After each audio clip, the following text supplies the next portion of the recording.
certa vez um cara falando comigo, pô, esse final de semana eu tava em casa e tal, pensando nas minas que eu já fiquei e tal.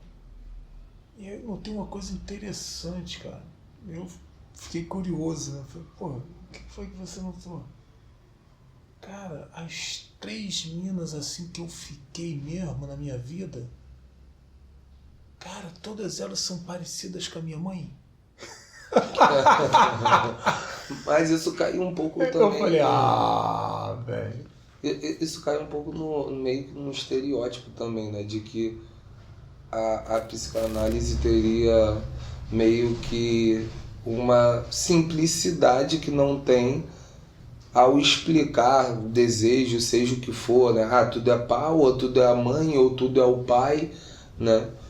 E eu acho que tem mais coisas sobre isso. Eu estava escutando um amigo falando sobre que essa questão, essa diferença de preferência e tal, e hoje em dia com essa questão o pessoal fica meio assim, pô, mano, eu sou preto, né? Pô, eu acho que eu não sou racista, mas assim, pô, eu fico observando, caraca, mano, só namoro mulher branca, mano, e tal, mas assim, eu me atraio mais por mulher branca também, né? E aí eu falei, cara, mas eu não vejo nenhum problema nisso, né? Preferência é uma coisa, mas assim, se isso pode ser uma reprodução de um racismo interno ou não, é algo que eu não tenho como dizer por essa tua fala. Essa tua fala não diz se é ou se não é, algo que você tem que averiguar, estudar, porque eu já percebi essa dinâmica comigo mesmo também, né? Eu sempre me atraí, né, tive preferência por mulheres pretas, mas num determinado momento na minha vida eu me relacionava só com mina branca. O que eu digo assim, de namorar, né? Não que eu não me relacionasse com mulher preta, me relacionava, mas acabava namorando, parecia que não era... Tipo, parecia por acaso. Será que não tinha aí também um elemento racista? O feminismo negro, ele às vezes aponta isso, fala, as negras são boas de cama, mas não são boas para casar, para branquitude, né? Não, eu acho que com certeza tinha, porque quando eu levo isso para análise, né, isso vai ganhando um contorno que era muito de tipo, a faculdade não é para pessoas como eu, então é lá que eu vou estar, só de sacanagem. E isso tem a ver com mulher também. Esse modelo de mulher não é pra mim, então é essa que eu vou pegar e assumir. Não era nenhuma questão propriamente racista, né? De tipo, não, que eu como se fosse um fetiche com a cor ou algo do tipo. Não, mas depois de entender esse lugar... Mas eu entendi que talvez pudesse ser algo do próprio racismo estrutural, o contrário. Rapidinho, isso é muito interessante de cara. Pode gravar, Antônio? Já... Porra, claro, porra. Já tá gravando? Já tá gravando? Então chama a vinheta aí pro pessoal, pô, se inscrever no canal. 10 minutos. Porra, a gente essa mania de ficar falando do episódio antes, eu acho que pode acabar perdendo coisa importante. Roda a vinheta, Caveirinha.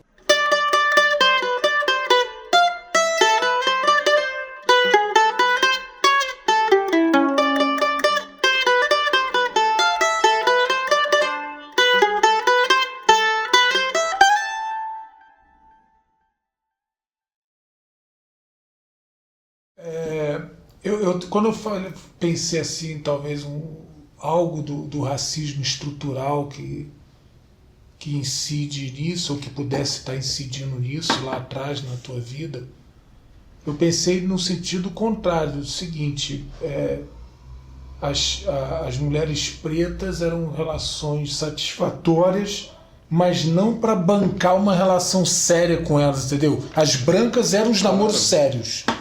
As brancas eram namoro sério.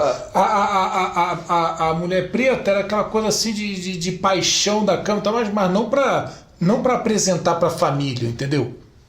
Sim, até porque é muito modelo herdado freiriano, quando eu falo freiriano, Gilberto, né?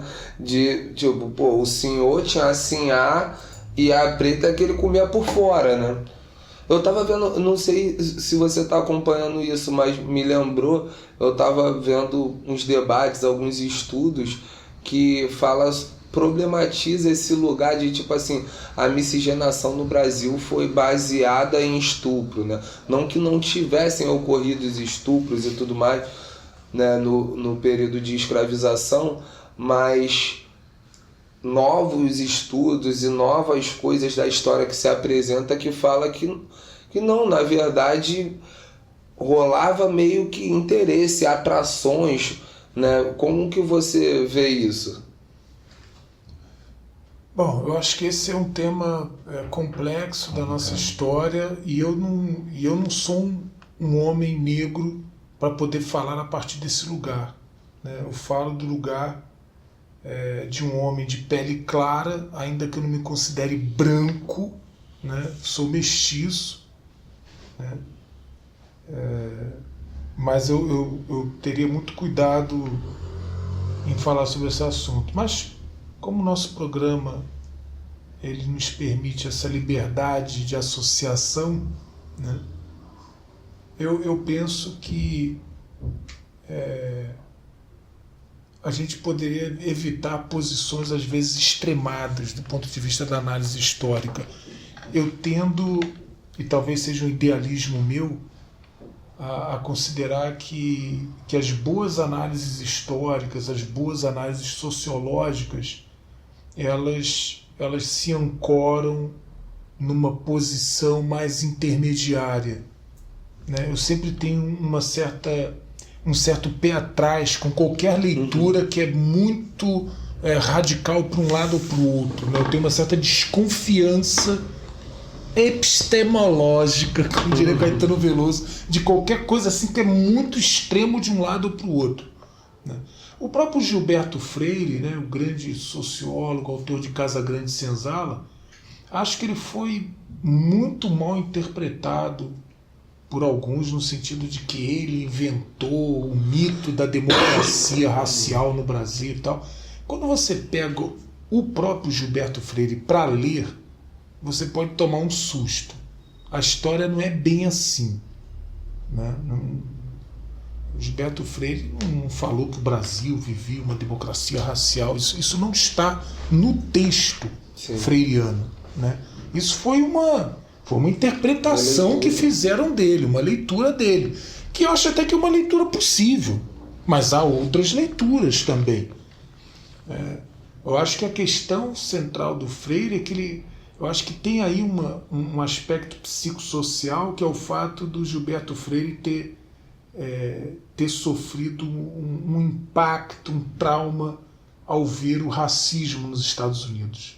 Eu acho que isso impactou muito a pessoa do Gilberto Freire, né? Ele inclusive era evangélico, ele abandonou a fé evangélica. E quando ele vai... Claro, depois ele vai elaborando isso e vai estudar e tal. Quando ele escreve Casa Grande e Senzala, eu acho que ele já está pensando assim... Ele já está pensando na contramão do modelo segregacionista dos Estados Unidos, né? Ele tem um choque com essa realidade e ele lança um olhar para o Brasil novo. Fala, pô, cara, aquilo que eu vi nos Estados Unidos é muito bizarro. Sim, e essa coisa bizarra, segregacionista nos Estados Unidos, eu não vejo no Brasil. Sim. Né? Não é que ele disse que não há racismo no Brasil. Não é isso.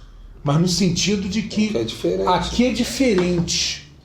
Até o racismo brasileiro ele tem outros vetores que tem a ver com a nossa cultura, com a nossa sociedade, que tem a ver com a questão ibérica, com os lusitanos, né? Enfim, nós temos uma história que é, óbvio, uma história diferente dos Estados Unidos.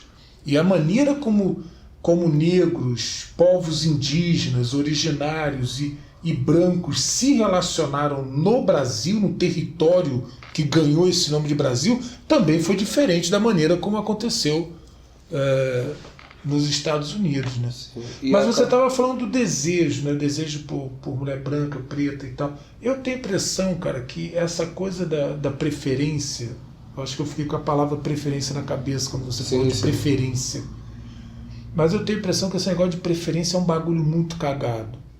no sentido de que a gente não sabe direito das nossas preferências. A gente tem assim uma noção.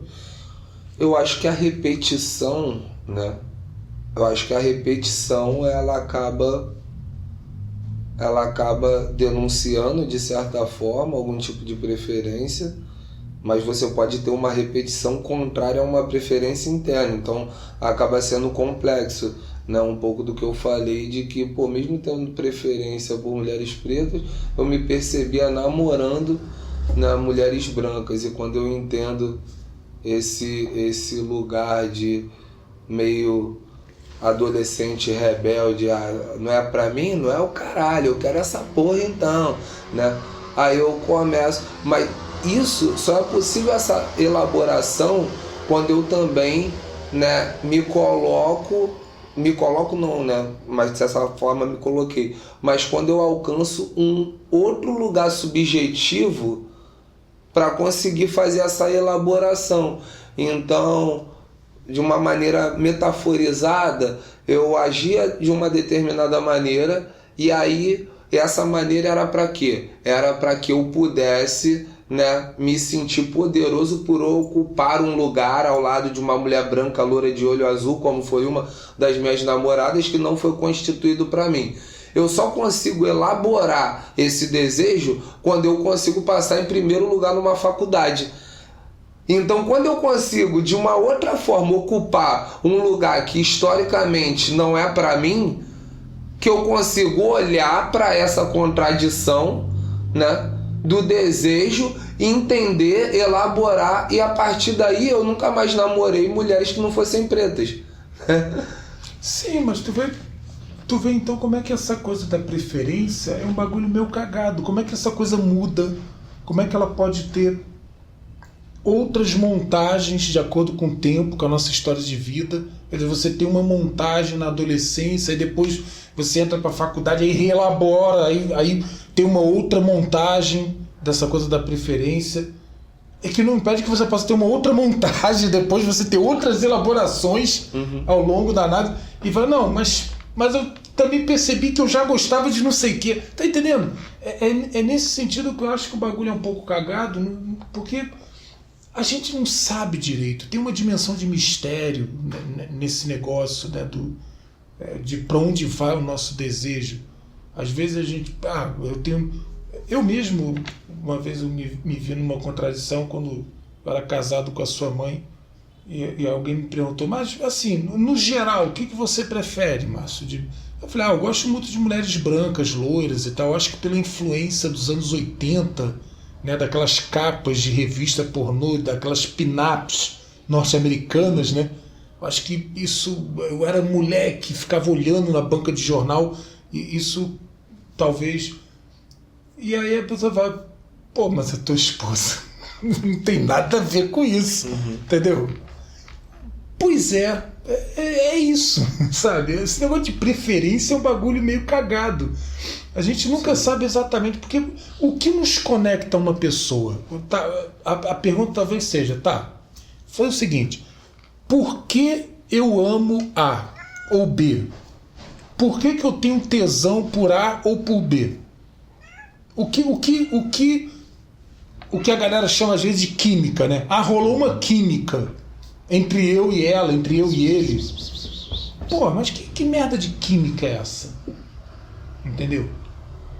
E isso é interessante, porque e aí a gente pode ter várias montagens. Tem essa coisa, por exemplo, da mãe, do pai, que nos atravessam, né? Que a galera faz até zoeira com a psicanálise. Você sempre casa com a sua mãe e a mulher sempre casa com o pai e tal. Claro que não é isso, não é assim. As montagens do nosso desejo são coisas bem mais complicadas do que tu casa com a mãe e a mulher casa com... Não é assim. Mas tem essa questão, claro, não dá para negar. Claro. Tem um atravessamento do materno, do paterno, das primeiras referências. Mas não é só isso. Tem também as identificações, aquilo que ao longo da vida eu vou me identificando, vou curtindo.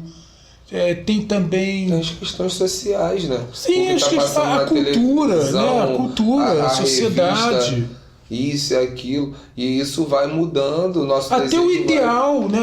O que você vai construindo como ideal de eu. E aí uma determinada pessoa que você conhece bate com isso que você acha que deveria ser e não é.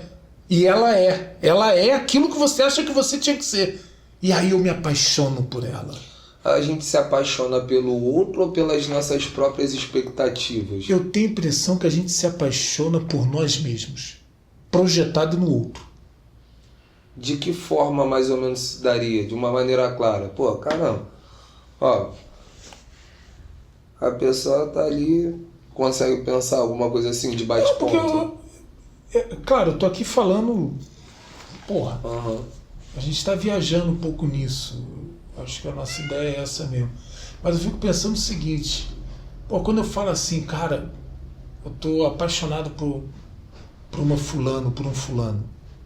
Tá, por que você tá apaixonado? Ah, porque. Sei lá, ela tem uma fala. Vamos lá, e aí quando tu vê a fala, é porque ela tem uma fala que parece com uma tia tua que você era apaixonado quando criança. Aí tá, uma fala. Ah, porque, cara, ela tem um peito assim, um peito. Aí o desenho do peito é muito parecido com o desenho do peito que a tua mãe tinha. É porque ela. Cara, ela tem um corpo. Não é que ela tem um corpão. Mas ela tem um corpo, e aí aquele corpo é o corpo que você gostava das revistas que você via quando você era adolescente. Tá entendendo? No final das contas. Porra, tá entendendo? No final das contas, a tal da preferência, ou entre aspas, a química, é uma puta de uma montagem ficcional de uma porrada de bagulho que são coisas tuas. E que você projeta no outro, que você acha que o outro tem. O outro tem. Ora, o que é a queda da paixão? Ah, agora eu tô. Não, ela é uma gente boa, mas, pô, não é aquilo. Pô, a queda da paixão é quando você começa a perceber que a tua montagem é ficção, velho. Claro. Que aquele pé bonitinho dela tem chulé também. Entendeu? Que aquele peito que você achou maravilhoso não é tão maravilhoso assim como você achou nos primeiros meses, nos primeiros anos. Enfim, você monta isso. E tem a questão também de. Que tá nessa lógica do que eu não tenho, né? Que é o seguinte: uma coisa é você querer aquele peito, depois que aquele peito tá acessível, já reduz esse querer, né? De certa forma, ele vai se mantém, mas ou vai ter que rolar uma manutenção desse querer, né? Ou então isso vai se perdendo facilmente. É porque o desejo ele se desloca, né? Ele vai se deslocando. A gente nunca para de desejar, a gente só para de desejar quando morre. O desejo é vida. O que nos mantém vivos é desejar. O que faz com que eu me levante para tomar o café da manhã é porque eu desejo tomar café da manhã, eu desejo estar vivo, eu desejo ficar em pé. A pessoa profundamente deprimida ou melancólica, ela não quer levantar da cama. Né? O desejo dela está... Né? Então, porra, o desejo é o que nos garante a vida. Né? A gente está no jogo da vida porque a gente deseja. Mas o desejo, como você falou, ele desloca também. É um peito, é não sei o quê, aí depois é outra coisa.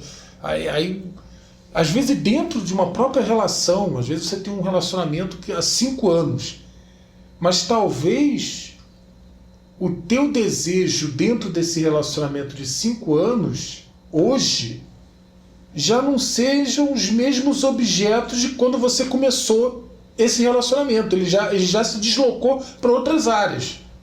Às vezes no início do relacionamento o teu desejo, sei lá, ela tinha uma cabeça maravilhosa, me apaixonei pela inteligência dela e isso e aquilo, e de repente 5 anos depois você continua amando, mas amando não tanto pela cabeça, mas agora pelo carinho com que ela te ama, porque a gente também ama quem ama a gente, né? A gente deseja o desejo do outro, a gente deseja o olhar do outro e a gente goza com isso. Sim, desejar. A gente se apaixona. Claro que a gente se apaixona. Então o desejo ele vai se deslocando, né? Ele vai Hoje é um troço, amanhã é outro, é assim, é assado. Por isso que eu acho que essa coisa de preferência é uma montagem que tem a ver com as nossas fantasias, que tem a ver com as projeções de objetos nossos. Declarar a preferência, então, seria meio que cuspir para o alto, porque a gente nunca tem a verdadeira noção das inúmeras variantes que vão sobredeterminar o nosso desejo. Não tem. Na minha leitura, não. Na minha leitura, não. Doido. E aí o cara cospe e pode falar, não, eu não namoro pessoa assim. Eu só namoro se for não sei o que lá. Ele fala isso hoje, daqui a um ano, ele tá com uma pessoa, tem porra nenhuma a ver, e a galera bota uma pilha. Porra, daquele dia tu falou que... Mas é assim, a vida é assim, sim. O desejo é assim. Hoje em dia é muito comum se utilizar termos, né, monetários, econômicos para relacionamentos, né? Com investir na relação e tudo mais. Eu vejo que no discurso tem muito essa questão de utilidade da relação, e o quanto isso vai determinar no nosso desejo, eu fico perguntando, né? E de certa forma você falou disso também, né? E quando se fala dessa perspectiva de, cara, eu me apaixono pelas minhas próprias expectativas, né? Então, se eu tenho um projeto X de vida, eu já necessariamente desenho alguém Y que, junto com eu que sou Z, vai casar para ser igual, né, a um projeto, né? E o quanto dentro dessa lógica a nossa atração ela fica, né, condicionada a alguns ideais, né, que são muito funcionais e capitalistas, e o quanto isso pode se representar numa ameaça ao amor e ao desejo mais fluido, mais flow da vida. Cara, eu não sei te responder. Mas eu associei quando você estava falando, eu pensei no Nelson Rodrigues, né, que era um reaça, mas que tinha umas ideias assim deliciosas, e um escritor de mão cheia, um dramaturgo de mão cheia, quando ele dizia que dinheiro compra até amor sincero. Eu acho essa frase do caralho, né? Dinheiro compra até amor sincero. Tem gente que tem tesão no dinheiro. Por que não? Tem gente que tem tesão no dinheiro. Você falou isso, eu lembrei de uma história, né? Eu tava ali com o Muchacho, que tu conhece, né? E aí chegou uma outra pessoa, né? Coroa também, mas coroa assim dos seus 60, 65, mas inteiro, vida toda militar e tal, coroa inteiro, mas coroa. E aí esse coroa, ele namorava com uma mina novinha, que todo mundo sabia, todo mundo entendia. Eu acho que é a pizza. Antônio, tem como ver se é a pizza, mano? Eu acho que a pizza, assim, essa hora deve ser. Ó, pizzarias, hamburguerias, né? Pelo menos o lanche aqui da rapaziada e 100zinho pra cada um já deixa forte. Tá beleza? A chave tá aí, só toma cuidado pro gato não sair. Mas enfim, e aí eu não tinha proximidade com esse coroa, mas tinha proximidade com o Muchacho, que já era coroa também e conhecia ele. O gato fugindo. Voltou. Bota ele aqui, gosta de ficar pegando meus dread de vez em quando. Aí, ó. Ih, caraca.